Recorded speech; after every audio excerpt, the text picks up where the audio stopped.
بسم الله الرحمن الرحيم لم يكن الذين كفروا من أهل الكتاب والمشركين منفكين حتى تأتيهم البينة رسول من الله يتلو صحفا مطهرة فيها كتب قيمة وما تفرق الذين أوتوا الكتاب إلا من بعد ما جاءتهم البينة وما أمروا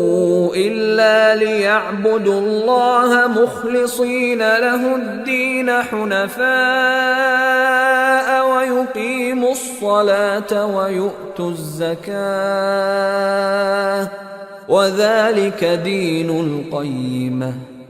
إن الذين كفروا من أهل الكتاب والمشركين في نار جهنم خالدين فيها أولئك هم شر البرية إن الذين آمنوا وعملوا الصالحات أولئك هم خير البرية جزاؤهم عند ربهم جنات عدن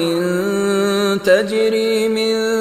تحتها الأنهار خالدين فيها أبدا رضي الله عنهم ورضوا عنه